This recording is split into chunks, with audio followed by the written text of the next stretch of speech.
প্রস্তুতি আপনি ঘুরে দেখলেন, কত মানুষ কোন কোন জেলা থেকে এখানে এসেছেন? উত্তীর্ণতে আমাদের পুরুলিয়া এসছে এবং আরেকটা জেলাও এসছে। পুরুলিয়া জেলা অধিকাংশ এসছে। অন্যান্য সমস্ত জায়গা আমি যেমন কুচবিহার, মুর্শিদাবাদ, উত্তর দিনাজপুর, দক্ষিণ দিনাজপুর হ্যাঁ দেখেছি। আমাদের বিনানি ধর্মশালাতে দক্ষিণ দিনাজপুর দেখলাম, কুচবিহারও দেখলাম। মিশ্র অনেকেই এবার বছর পর বছর যারা আসে তারা আবার এই যে জায়গাতে আমরা রাখি তারা চিনে গেছেন। আমরা যদি নির্দিষ্টভাবে কোনো জেলাটাকে বলি যে এই জেলা এখানে যাও, তারা আবার কিন্তু ওই পুরনো জায়গায় চলে যায়। এটাও একটা বিষয় রয়েছে। তবে তাদের সকলেরই খাওয়া দাওয়া, এবার দেখছেন স্বাস্থ্য শিবিরগুলো হয়েছে খুব ভালোভাবে, যাতে ভালোভাবে সুন্দরভাবে তারা প্রত্যেকে এসছেন দিদির কথা শুনতে। এটা তো আবেগ, এটা তো আবেগ। আপনি ভাবুন 1993 সালেতে যখন মমতা বন্দ্যোপাধ্যায় এই আন্দোলনটা সংগঠিত করেছিলেন, তখন 13 জনকে মেরে ফেলা হয়েছিল। তখন তদানীন্তন বামপন্থী সরকার, লাল পার্টির সরকার ছিল, এবং তারা ওই আন্দোলন দেখে মমতা বন্দ্যোপাধ্যায় লড়ছিলেন কিসের? যে আপনার হাতেও ভোটার কার্ড থাকুক, আমার হাতেও ভোটার কার্ড থাকুক। এই লড়াইটা তো মানুষের আন্দোলন ছিল। তাতে চলল গুলি, 13 জন মারা গেলেন। আপনি পুলিশ, আপনি যদি মনে করেন কোনো আন্দোলনকে কন্ট্রোল করতে চান, আপনি হাওয়ায় গুলি দিন, মানুষ ভয়ে এলোমেলো হয়ে যাবে। কিংবা আপনি যদি সত্যি মারতে চান তাহলে আপনি হাঁটুর নিচে মারুন, তাতে তো তার মৃত্যু হয় না, কিন্তু হাঁটুর উপরে মারা হয়েছে, মারবার জন্যেই মারা হয়েছে এবং 13 জন মারা গেছে। আজকে 2025-এ আমরা যখন দাঁড়িয়ে, আবার আপনার হাতে ভোটার কার্ড, আমার হাতে ভোটার কার্ড, যারা পুরুলিয়া থেকে এসছেন এখানে থাকতে তাদের হাতে ভোটার কার্ড, বলে নাকি এইটাতে নাকি ভোট দেয়া যাবে না, এটা নাকি আপনি ভারতবর্ষের নাগরিক বলে প্রমাণ নয়। আপনি ভাবুন, এই ভোটার কার্ডই কিন্তু আমি যদি ভোট দিতে চাই, কে দিতে পারে? যে ভারতবর্ষের নাগরিক। তাহলে কিভাবে আমি ভোটার কার্ড দেখালাম, কি রেশন কার্ড দেখালাম, কি আধার কার্ড দেখালাম? আজকে বলে না, এই কার্ডগুলো ভোটে চলতে পারে না।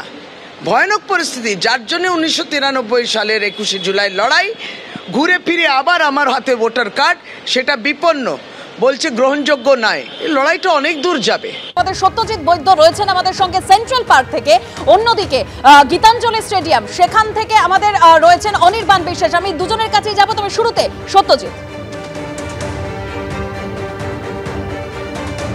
দেখো, এই মুহূর্তের ছবিটা তোমাকে দেখাবো যে সেন্ট্রাল পার্কের লাগোয়া যে বিধাননগর মেলা উদ্যান, ঠিক সেখানেই কিন্তু এই যারা উত্তরবঙ্গের বিভিন্ন জেলা থেকে আসছে, মূলত দার্জিলিং, আমি দেখাতে বলবো যে সন্দীপ পালকে দেখাতে বলবো, এখানে দার্জিলিং, কোচবিহার, 2 দিনাজপুর, এই সমস্ত জেলা থেকে যারা আসছেন তাদের এখানে থাকার বন্দোবস্ত করা হয়েছে। এবং তুমি দেখতে পাচ্ছ যে এখানে একটা আলাদা করে শহীদ মঞ্চ করা হয়েছে, অমর 21শে জুলাই লেখা রয়েছে সামনে। এই মঞ্চের সামনে কিন্তু তৃণমূলের কর্মী সমর্থকরা যারা এখন এখানে রয়েছেন তারা জড়ো হয়েছেন।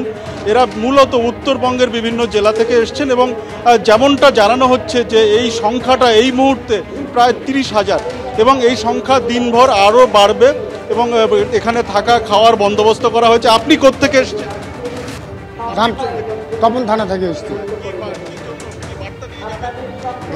দেখার জন্য এসছি। আমি দক্ষিণ দিনাজপুর থেকে বুনিয়াদপুর পৌরসভা থেকে এসছি। আমাদের এটা অবশ্যই কালকে মমতা ব্যানার্জি আমাদের কি বার্তা দেয়, সামনে 26শে ভোট, সেই ভোটের প্রস্তুতি আমরা এখান থেকে শুরু করব। একেবারেই আগামী যে বিধানসভা নির্বাচন সেদিকে তাকিয়ে কিন্তু তৃণমূলের কর্মী সমর্থকরা, তুমি দেখতে পাচ্ছ যে এখানে তারা এসছেন বিভিন্ন জেলা থেকে।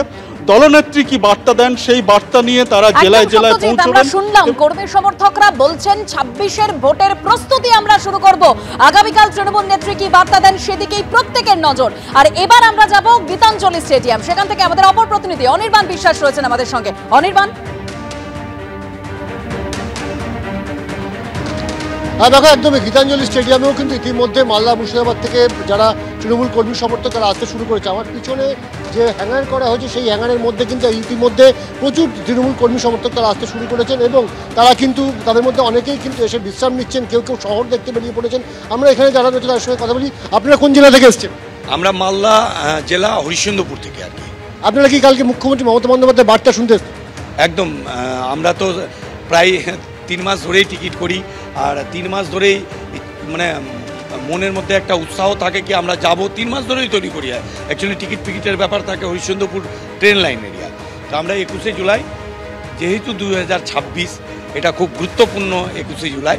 সেই জন্য মুখ্যমন্ত্রী আমাদেরকে কি আদেশ দেন আমাদের কর্মীদের জন্য, আমাদের জন্য, সেটার উপর কিন্তু তাকিয়ে আছি।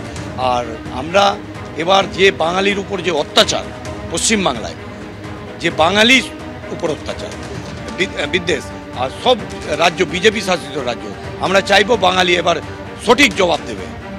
মুখ্যমন্ত্রী বার্তা একদিকে শুনতে চান তারা, এবং অবশ্যই মুখ্যমন্ত্রী মমতা বন্দ্যোপাধ্যায় যে সুর বেঁধে দিয়েছেন বাঙালি বিদ্বেষ বিজেপি শাসিত রাজ্যগুলোতে, সেখানকার সেই একদম অনির্বাণ, বার্তাও তুমি কিন্তু আমাদের তারা- সঙ্গে থাকো, ছবি আবারও তোমার কাছ থেকে আমরা দেখবো।